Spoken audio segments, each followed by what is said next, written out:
Because I'm a sinner. Sabi niya rito, ang nasasabi lang mo pala na he deserve his help, yung mga tao. Kasi yung mga tao nakikita nila, ay, mabait yan. Pupunta sa langit yan. Amen? Pero yung taong yun nasasabi, yung makasalanan siya, alam niya yung sarili niya. Ito na sumunod. Sabi niya, just say the word. Sabi niya, and my servant will get well.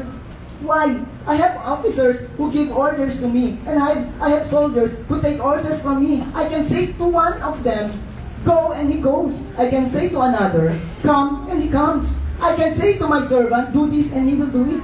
So kita natin yung power. Power, sabi niya, may kapangyarihan akong ganito, pero alam ko, mas makapangyarihan ka. Verse 9, look at this. When the Lord Jesus heard this, he was so what? Surprise. He was what? Surprise. Ano niyo po? Nasusurprise si Lord pag ganito ang mga sagot natin. Inamin natin, wala ako talaga, ako'y makasalanan. Si Lord po ay nasusurprise natin. Inaamin mo, hindi yung marami ka ng kasalanan, nasusurprise din si Lord. Gawa ka ng gawa ng kasalanan, hindi mo hinihingi yung tawad sa Kanya. O, paniwala lang sa yung mga ginagawa mong mali. Nasusurprise si Lord yun, pero mas nasusurprise siya. Nakagawa ka ng pagkakamali, lumalapit ka sa Kanya. He was surprised. At na-surprise si Lord dun sa sinabing pananampalataya ng tao nito. Ano ba sinabi? Sabihin mo lang, Panginoon, gagaling mo anak. Ang Panginoon po, marami na sinasabi sa salita niya. Nababasa natin. Yun din po sabihin, Panginoon, sinabi mo na. Yun ang dapat sabihin, sinabi mo na ito, tutulungan mo ko. Gagawa ka ng milagro rito. At sa tuwing sinasabi natin yun, surprise na surprise sa isip. Amen? That he turned and said to the crowd, following him. Ito, may ginawa na ako sharing dito eh. Napatalikod mo na ba si Lord? Napatingin na sa'yo si Lord? Yung may pipuntahan si Lord, wala. Dito ay, dahil sa yung pananampalataya, napatingin siyang gano'n. Dahil sa, hindi lang, marami pong tao sa Biblia ay gano'n. At pwede ka rin maging gano'n. Kung ikaw ay hingi ng tulong sa Kanya, at sabi mo, kaya mo kong tulungan. You're the same yesterday, today, and forever. Sabi ni Lord, in all of Israel, I've never found anyone with this much faith. Yung disciple niya, laging kasama niya, sabi, you of little faith. Na-discourage si Lord sa kanila. Pero it doesn't matter. Ngayon po sabi natin, pag nag-faith ka, lumapit ka sa Panginoon at tutulungan ka ni Lord. The officers' friends returned, and ano nangyari? And found the servant, well, gumaling po yung servant. Why? Kasi po, sinabi lang ng Lord. Amen. Naniwala siya sa sinasabi ng ating Panginoon. Palakpakan po natin ang Lord. So, ang question, do you deserve the Lord's help? And I can tell you, yes, you deserve His help. Kasi ginawa ka niya na kailangan mo siya.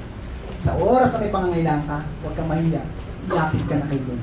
Sa oras na may pangangailangan ka, huwag kang gumawa ng ibang tutulong sa sarili mo, humanap ng tutulong sa sarili mo, o gumawa ka ng way para tulungan ng sarili mo, lumapit ka na kagad sa Panginoon mo. Amen, church? Amen. Paano, Brother Ripe? You pray to the Lord. Lord, tulungan niyo ako, kailangan mo tulong niyo. Panginoon, nangihina po. Open the Word of God. At marami po 3,000 pangako ng Panginoon at higit pa. Sabi niya, kaya kitang tulungan, hindi kita iwanan. Huwag kang matakot. Hindi po yung mga tulong ng Panginoon. Amen? Kaya niyang gawin yan sa buhay niya. Tingnan natin isang Gentile woman din. Ito mga kalahi pa natin, yung mga Hudyo, Gentile. Isa ho, Gentile din, Gentile officer. This Gentile woman received the help of the Lord Jesus Christ. Why? Basahin na natin istorya. The 7 verses. Jesus then left, Matthew 15:21-28, New Living Translation. Jesus then left Galilee and went north to the region of Tyre and Sidon. A Gentile woman who lived there came to him pleading, have mercy on me. Alam mo pa gusto ni Lord yan naririnig? Have mercy on me, Lord, kaawaan mo ko. Amen? Oh Lord, Son of David.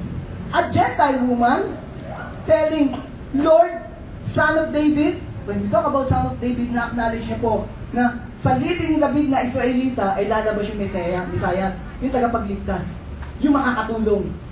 Eh, kung gentil ho ito, sa kanya pa lang, may revelation na itong si Jesus, yung sinasabing Messiah o Savior ng mga Israel, pwede ko maging Savior.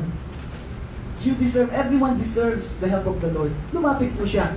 Son of David, for my daughter has a demon in her, and is severely tormenting her. But Jesus gave her no reply, not even a word.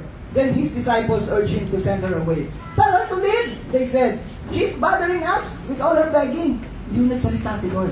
Nasabi ng mga disciples, Lord naman, ang tigas ng ulo niya, no? Ulit-ulit siya, ang ingay, nakakaanoy. Ano ba gagawin mo dyan, Lord? Sa kanila, hindi na sabi tulungan mo, paalisin mo na lang, Lord. Pero yung bang ginawa ni Lord, then He said to the woman, I was sent only to help the people of Israel. God's lost sheep, not the Gentiles. So meron silang konting argument. Verse 25, but she came. Ano ginawa niya? She came and persistent. Ay, hindi.